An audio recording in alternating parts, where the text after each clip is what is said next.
Once again, thank you for attending our session today on PowerPivot and PowerView for JDE BI, free ad hoc and dashboarding plugins to Excel. As far as the agenda goes, again, we'll start with a brief overview of preferred strategies, get into BI Quick Launch, live demonstration, come back for the BI Quick Launch, discuss kind of licensing implementation timelines for something like this, and then get into questions. Who is preferred strategies? What do we do? You know, we're kind of a unique company in that our organization, rather than building our own reporting or BI software for JD Edwards, we've chosen to take our domain knowledge and experience of JD Edwards and apply it leveraging the market-leading softwares in BI. So we've got these BI Jumpstarts, on the data foundation layer, completely agnostic to BI. We've got a direct connect option with some suite of views. We'll talk about that towards the end, as well as the star schema data warehouse. So that's kind of an optional. If you're looking for a real-time direct connect solution, we've got the foundation to support that, or a data warehouse. And then as far as the front-end BI content goes, we've got what you're going to see here today with PowerPivot from Microsoft. We also support Business Objects in Crystal, and I have a solution for the free licenses from Oracle regarding BI Publisher.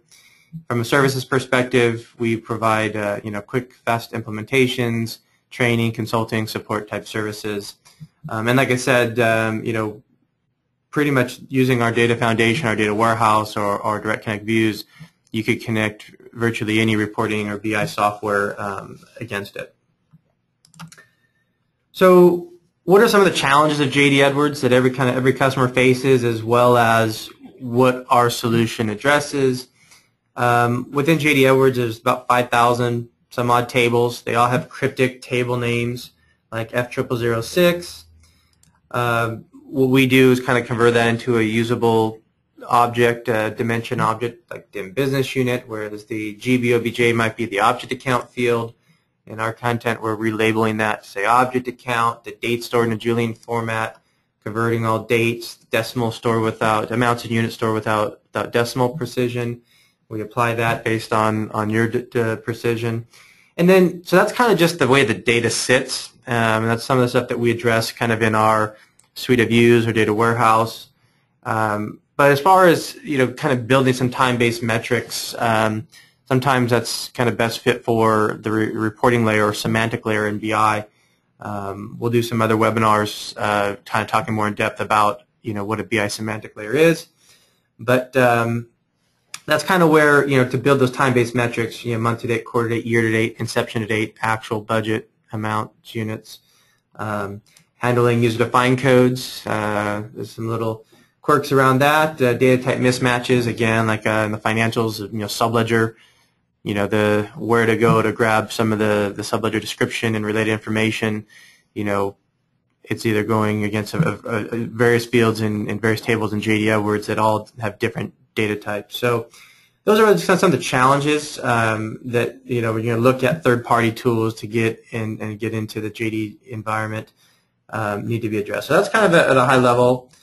So I want to switch over, like I said, and get into the live demo first, and then we'll kind of come back to some slides at the end. If you, like I said, feel free to post some questions in the question panel, and we'll tackle those as well. So let me go ahead and hop off here for a second. So I'm going to start this session looking at sales. So I'm opening up Excel 2013. PowerPivot began, the first delivery of PowerPivot was supported with Office 2010. And it was just something you just go out to Microsoft, and if you just Google download PowerPivot, it'll actually take you right to the link from Microsoft's site where you can download it in 2010. With 2013, it's actually embedded right in. So if you go here on 2013 and go to File, Account, or Options, let me get off of that for a second.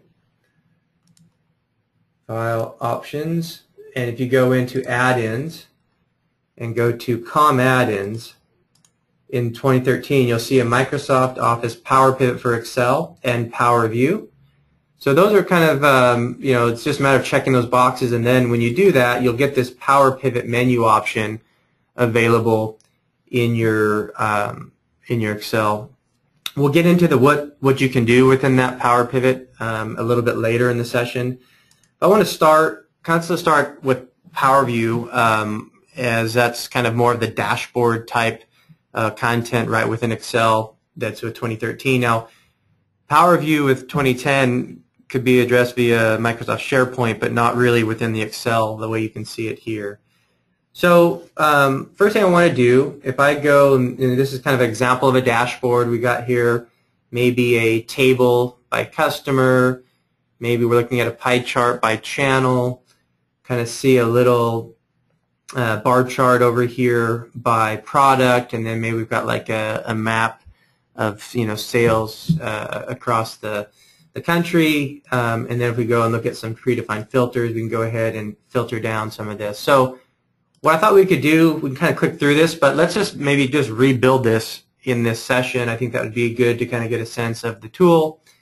So that's what we're going to do. So let me go ahead and first off, I'm going to start by just going to the insert here, and you'll see PowerView. So if I click on PowerView, that's going to open up a new tab in this spreadsheet. And I'm just going to go ahead and let's just relabel that Sales Dashboard 2. Just go ahead and add a quick title, Sales Dashboard. Okay. So first thing we want to do, again, just to recreate that example, was bring in our table over here on the left. You'll notice on the right-hand side, we've got a list of some fields available. So if I go to, let's say, like this dim sales, this is in essence because we're starting from one of Preferred Strategies BI Quick Launch models that we've built out for JD Edwards. And we'll kind of, again, go to the behind the scenes of this in a little bit after we kind of walk through the end user portion of the demo. But this is kind of where if you didn't have Preferred Strategies, you would have to kind of build something like this from scratch and understand where to go get the data and how to model the data to be able to support a solution. But once you've got, let's say, a data model set up and that built in, and now you've got these available fields that we can dynamically drag into our canvas. So if I scroll down here and I want to look at, let's say, customer, I can go here to sold to address name. I'm just going to drag that to my left onto my canvas so I can see the customer, and maybe I want to see a breakdown by customer and maybe by product group. So if I go here and say I want customer and bring product group in, right, so I can see customer and then product group, and let's take a look at some values. So if we want here maybe extended amount, gross profit, and then you can just grab some of these calculated fields, and these are actually calculations that you build and model into the PowerPivot. You can also set up KPIs. So if we want to look at maybe a gross profit percent KPI, I can choose the value and maybe the status, which shows me kind of the color coding of whether or not I'm trending red, yellow, or green. So I've got this block of data, and I can scroll down and get the details.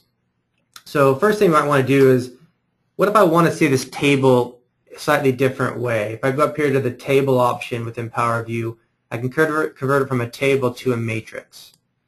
So now when I convert it to a matrix, it now kind of gives me more of a break in the table so I can see by customer and the breakdown by product group and then the total. Okay, so I still can kind of scroll and get a sense of where I'm at, but maybe I want to bring this back up to maybe a higher level view of the data. So if I go up here to show levels, right, maybe I want to turn into a summary report with drill down, so I do rows enable drill one level at a time. So now we kind of get into, now I can see this block of data, and if I want to go into, let's say, determine Costco, I'm obviously looking at, like I'm red there, I can drill into Costco and see within Costco what the breakdown is by product group and what my trend is for each of those. Drill back up. Let's go ahead and just shrink this up because this is just one portion of our dashboard we need to build.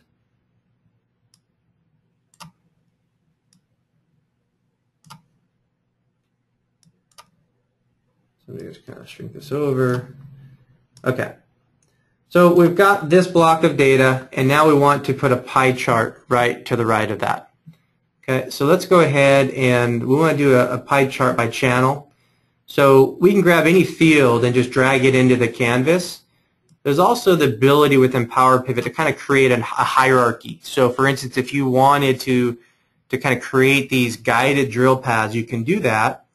And then users that are kind of clicking through that hierarchy will kind of go down that same guided path that you've set out for them. So let's go ahead and if I grab a hierarchy by default, in this case maybe channel to product group to product subgroup, I'll just drag that into the canvas.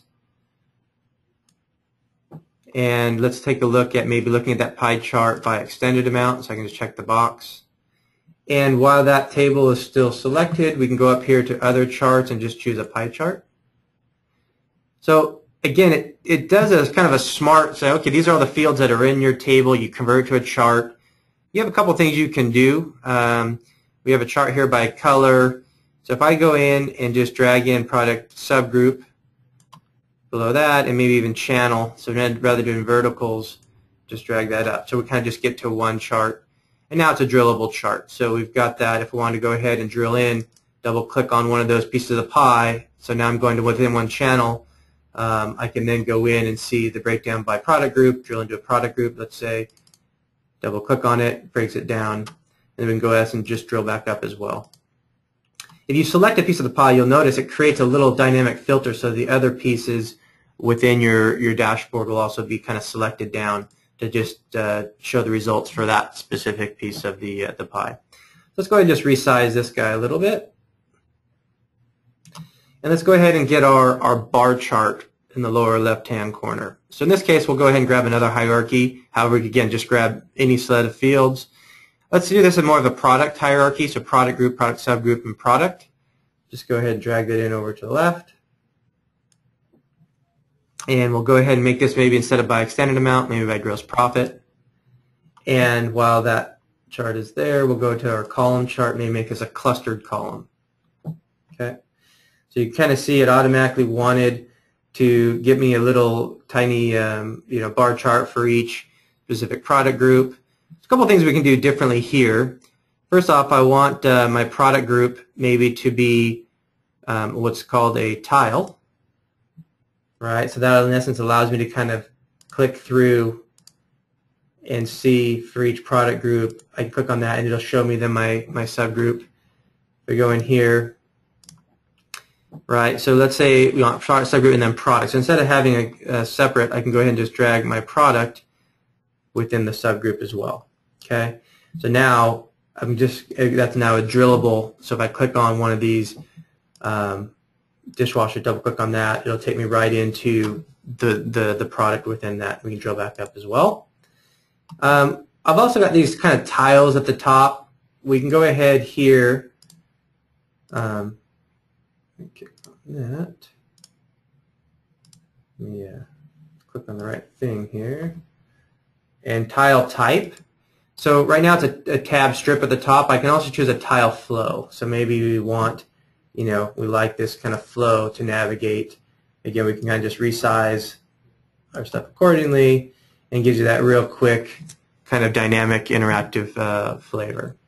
So now we've got our, just shrink this up a tad, give ourselves a little more space here. And let's go ahead and get that map. So to do a map chart, I'm going to go in and just find the it's under our category codes around sold to codes. So this would be kind of like the address book cat code or whatever you're using to define your geography. I'm going to go ahead and just drag in our mail state. And I'm going to grab, in this case, just real quick extended amount. And I'm going to go ahead while that's selected and just choose map. Okay, so that's going to go ahead and turn that into kind of a US map. What if I want to see this? Right now, if I just mouse over this, I can kind of see the total sales for each, and the size of each circle kind of shows me what that volume of sales is compared to the others. If we want to kind of see each one of those circles as maybe a pie chart by product group, we can go in, choose item codes, product group description, and just drag that into what's the color here. Okay. So sometimes when you have these portions of your dashboard where it's too small of an image, in this case, it'll let you expand it like a pop-out. So if we go ahead and choose the pop-out, now we can kind of see a little easier what are the different pieces. For instance, here, like in South Carolina, home appliances seems to be pretty heavy. They've got TV and video, but there's really nothing else that's being sold there. And just by dragging and dropping any of these elements into the charts, you can kind of change your flavor of what you're analyzing. So again, we want to kind of show, rebuilding the dashboard. Let's go ahead and drag in some of the filters.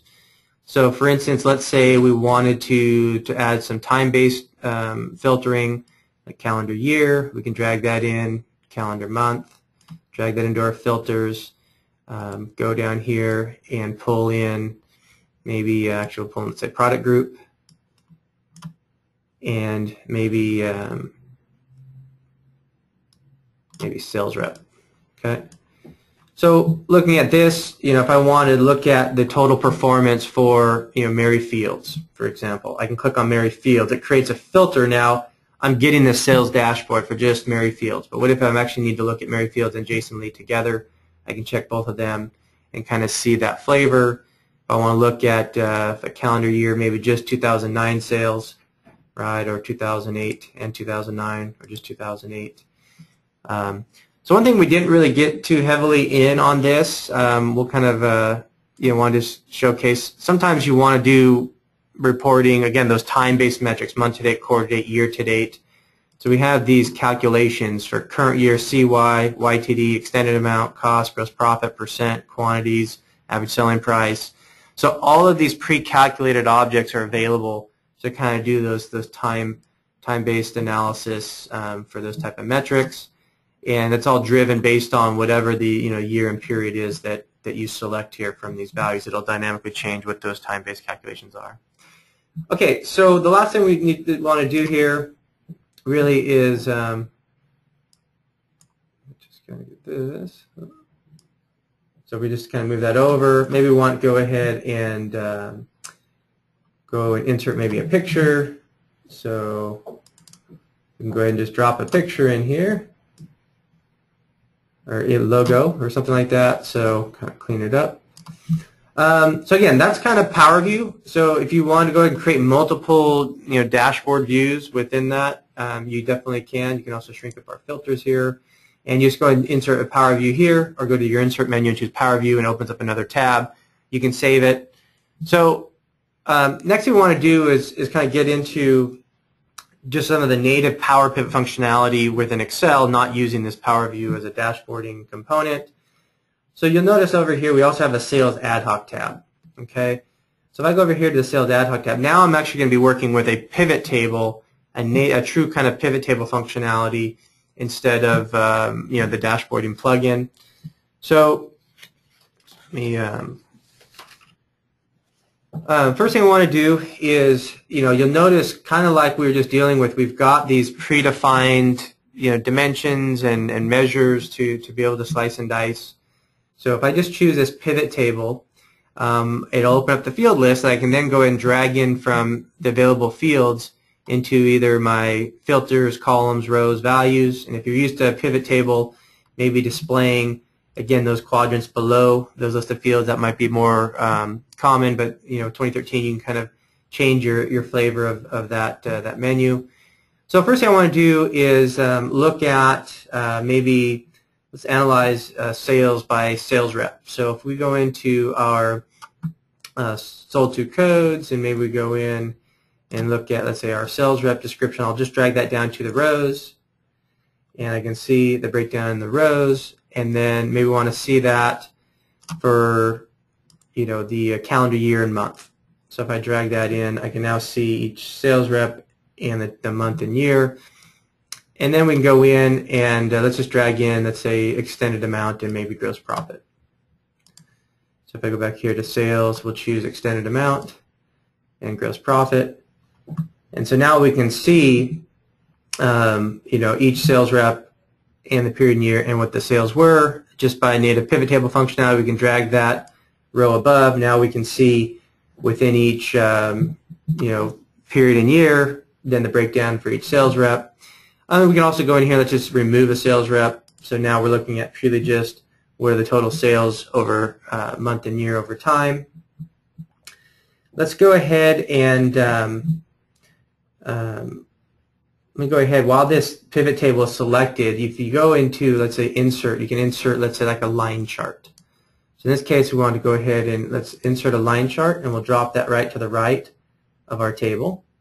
It's always nice, I think, when you're going to insert, just kind of clean these up a little bit so you can kind of see real quick what are some of the nicer looking charts that you may want to leverage. So I'll just go ahead and choose this format. So one of the things of 2013, which is nice, is you can see here we've got this chart trended over time. If we wanted to insert, there's this new concept called a timeline. So if I go here to insert and choose a timeline, I can go ahead and I'll pick, let's say, that calendar date. You could also do it on GL date, invoice date, whatever. I'm going to go ahead and just drag this timeline. So this is kind of cool because now what you could do is start with look at just years. I can say I want just 2009, right? So I can see the data for 2009. I can flip this to maybe quarters and say I want just quarter, 2, 3, and 4, or maybe I want these quarters. You can switch it to months and just kind of see, and you can notice that while we're doing this, our grid and our chart below is being updated as well. So this is kind of a nice new feature of 2013 to kind of get some of the visualizations and data over time by just clicking through the timeline. So one of the things that's nice as well, kind of like this timeline, is a dynamic filter on top of the pivot table and the chart. If we go over to our slicers tab, this is where we've already defined some slicers over the model. So we've got the different years. So we want to look at maybe just home appliances as an example, right? We can look at home appliances. It'll filter down the data and go back to maybe looking at just Costco. Okay. And if we go back to our ad hoc, you'll see now this is just restricted down to home appliances and Costco. Well, how would I know that? All those slicers, have a display here that we're adding in through the, to select, define what slicers have been selected. So we can see here it's home appliances and Costco. So if I wanted to print this, then I could get that. The other question is, okay, you're analyzing this data, but I haven't seen it refresh yet against the database. So if you want to refresh this, let's say I'm pulling everything through the current date or through whatever you specify in the query that you define to go and connect to JDE. Under Data within Excel, there'll be a Refresh All, and just choose the Refresh All. And you'll notice it's actually down here, retrieving data, processing data, and updating. So right now what it's doing is it's going out there to the source, whether or not that's JD Edwards, if you're doing a direct connect, or if you're doing a data warehouse, it'd be going against your data warehouse, retrieving back the data, and updating that in there. So that's the nice thing about PowerPivot is you're actually getting into an ability to really connect to the data in a dynamic way, so you're not manually exporting extracts from either Excel or other copies of Excel or a report in JD Edwards, manually then creating pivot tables on top of it. Something you have to do now as a manual step every month can be automated with this.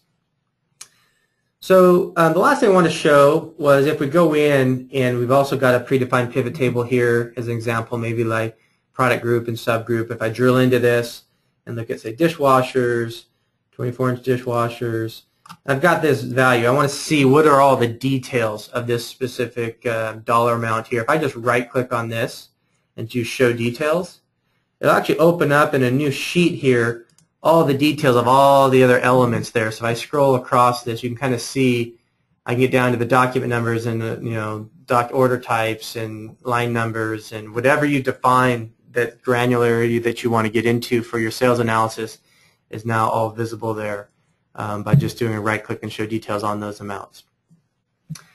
All right, so that's kind of in a nutshell the front end. So we started with PowerView, drag and dropping into the dashboard, went through an example here of some ad hoc That's kind of really, I think the very power of this tool is if you live in Excel already, to be able to get immediate ad hoc capabilities within that comfortable interface. You're already doing pivot tables. Now you're just automating those pivot tables. You cut out all the if you built custom macros or just doing data extracts, copying and pasting data. The other thing about this is that if you are just leveraging pivot tables on top of the Excel spreadsheet, you're still limited to the million row or whatever the limitation is within Excel. What does PowerPivot do? If I go into PowerPivot here and do a manage, this is going to take me behind the scenes of the model. And so what this allows you to do is go out there and query millions of rows of data, retrieve it back, and then now it's kind of stored and compressed inside of this back-end in-memory engine within the back-end of your spreadsheet, and then you can now slice and dice that data within pivot tables as you've just seen us do. A couple things to note. If we go in here on the Home tab from Database, you can select if you're, let's say, a SQL Server, other sources of information. So again, from either SQL Server, analysis services, you got, other Azure or other data feeds. The other thing is this other data sources. So if I click on this from other sources, you can see here connect to Oracle, Teradata, Sybase, Informix, DB2, any other really ODBC compliant data connection that you want to leverage.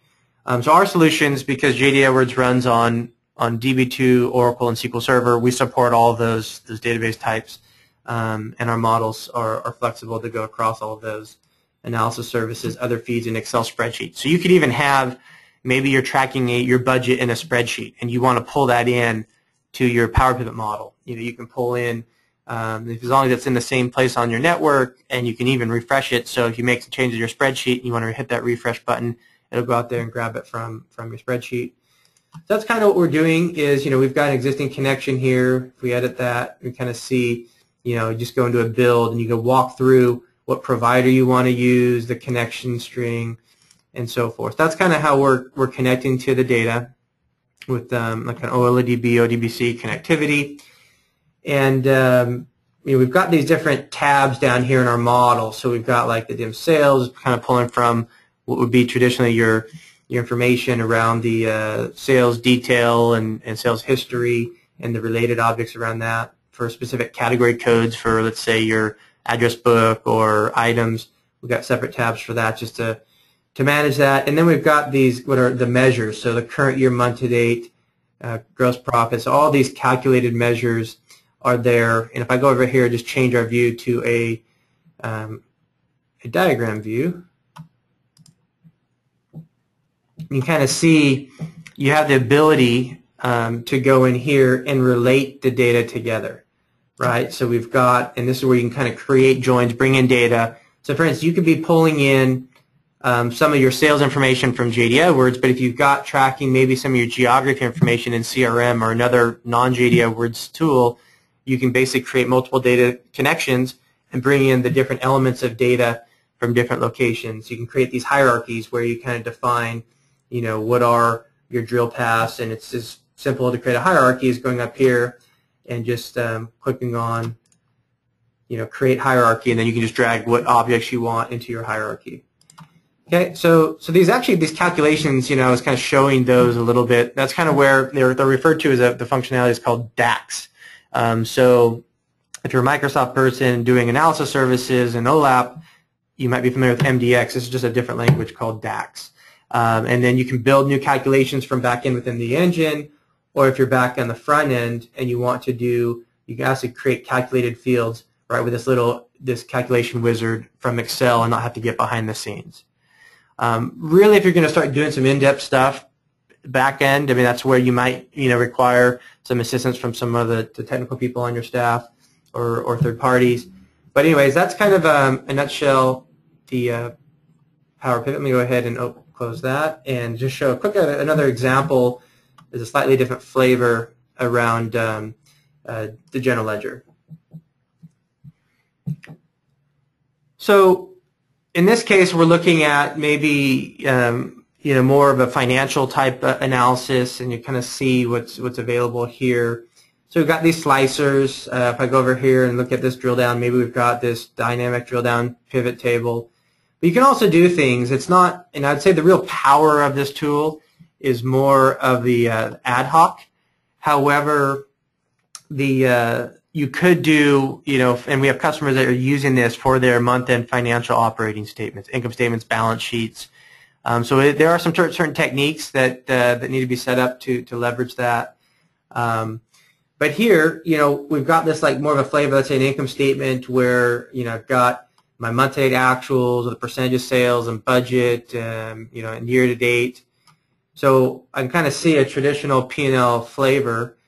You can look at your employee expenses, and if I go ahead and drill into employee expenses on this, by just choosing the plus, it'll actually go ahead and expand, and now I can see maybe employee expenses by object account. Go into the object account, and maybe I can see it down to a business unit. Because it's a pivot table, I can go up to my business unit and just drag that above object account. And now, if I go ahead and collapse that, I can now see my employee expenses first by business unit, and then drill into each object account as well. So again, you're kind of empowering users, if you're going to use this tool for something like a financial report, to be able to kind of mine the data themselves. They can drag objects into the pivot tables and start slicing down. We actually have a flavor of the financials that blends together the summary financials with the general ledger detail. So theoretically, you could drill through one of these financial reports in the pivot table all the way down to the transaction detail from the general ledger, to identify the address or the document number, the document type, the invoice, things of that nature. This is just one example of income statement. Maybe you want to do a consolidating flavor of a P&L, right? So if I go here, I can see consolidating by maybe my division or something. This is looking at year-to-date activity. Also look at, let's say, quarter-to-date, right? It changes the data on the fly by a dynamic slicer. If I want to look at maybe budgets instead of actuals, I can go ahead and change the ledger type. Again, see the data change. I'm looking at something on a quarterly basis, where I got quarter 1, 2, year-to-date, total year budget, plus remaining budget. Go to my slicers and choose, notice I'm running through this through period 6. I go to the slicers and choose through period 9. It'll update all those elements within that I've defined to be driven from that slicer. And then we go back, and now we can actually see quarterly, 1, 2, and 3 are now filled in. Also, if you want to do more of like a monthly type report, we can see we've got periods 1 through 12. This one you can even do dynamic stuff. So because we chose the slicer to be period 9, we've got periods 1 through 9 as actuals, periods 10 through 12 as budgets, and then we've got kind of a year-to-date actual and total year budget, and then a remaining actual plus budget. So one thing to point out, inside on the financials, we've got, like the sales, some dimensions and measures. We've got a lot of calculated measures here that are defined that we've actually had to go and build as part of the models that we deliver for JDE Edwards. CY for current year, so the month to date, the actual budget variance, the prior year. So we've got all these time-based metrics for month to date, quarter to date, year to date. Ones that are specific to account logic, like revenue, gross profit, net income, labor, overhead, expenses, things of that nature. So we've got adding some additional logic, so you can drag and drop immediately and get what is your revenue or gross profit, or what's the percentage of those two, without having to build those calcs yourself. And then we've got some general calcs, and then the period calc. So if you wanted to do like a 12-month balance sheet or income statement or quarterly report, all these calculated measures for period, year to date, month to date, quarters 1, 2, 3, 4. You kind of name it, we've kind of got them calculated. So there's probably hundreds of calculated objects. Part of the setup of this is to define which objects that you want to have available, and we can hide them, ones that you don't, or remove them. If there's additional ones that need to be added, then that's something that's easily to do, and we do encourage. These are meant to be a starting point. It's called a BI Quick Launch. It's really just truly a starting point. So that was kind of just a walkthrough of the PowerPivot and PowerView. So I wanted to go back and just wrap up some of the final slides here, as I think there's a couple things that are worth discussing.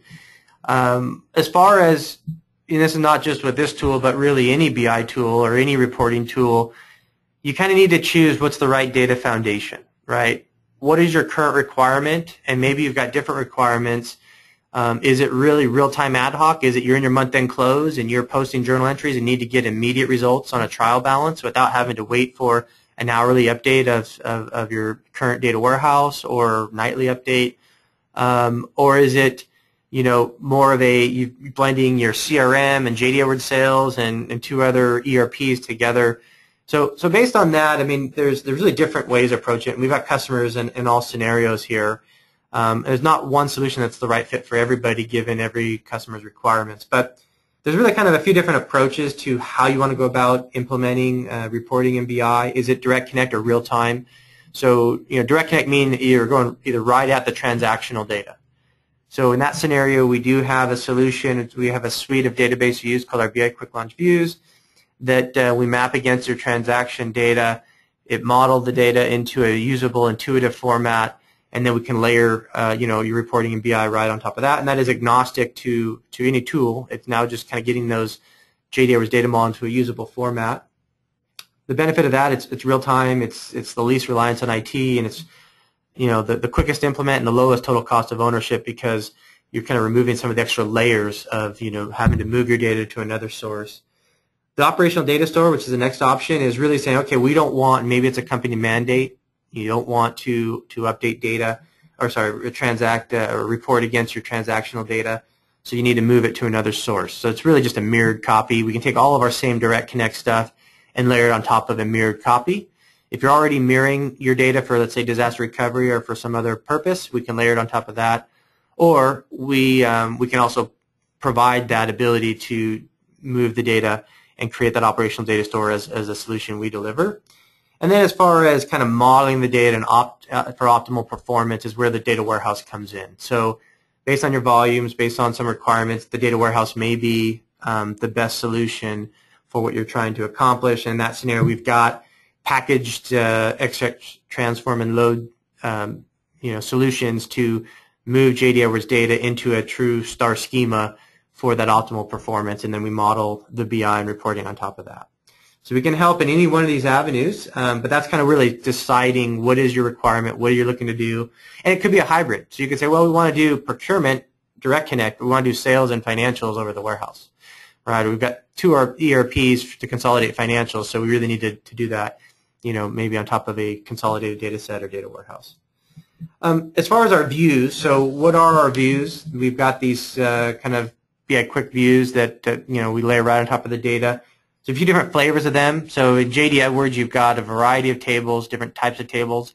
Some are kind of very similar to fact tables where you've got maybe your general ledger or your balance file or your sales detail or history. They're storing a lot where your amounts and quantities are being stored, and they have some dimensions in them, but the real dimension layers are then in either the address book or the item master or the business unit master, where you've got all these category codes around these dimensions. So we've got dimension views, fact views, and we've got what we call model views, and I'll kind of talk about a little bit more about these in a minute. But that's kind of within the model views where we're already relating the applicable fact and dimensions together, and we'll kind of talk about that. So what's going on here, again, our views, and we keep a consistent naming convention between our views and the data warehouse content. So if you started with a direct connect and wanted to move to a data warehouse, we're kind of supporting that direction.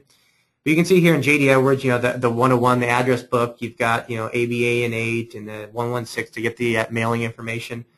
Well, that kind of feeds into, the views that we're defining with a more of a logical name. We're adding the user-defined code descriptions, again, doing the date conversions and the decimals, and kind of creating a better unified view structure to report on. And then on the balance are kind of the fact table side, we're bringing those in.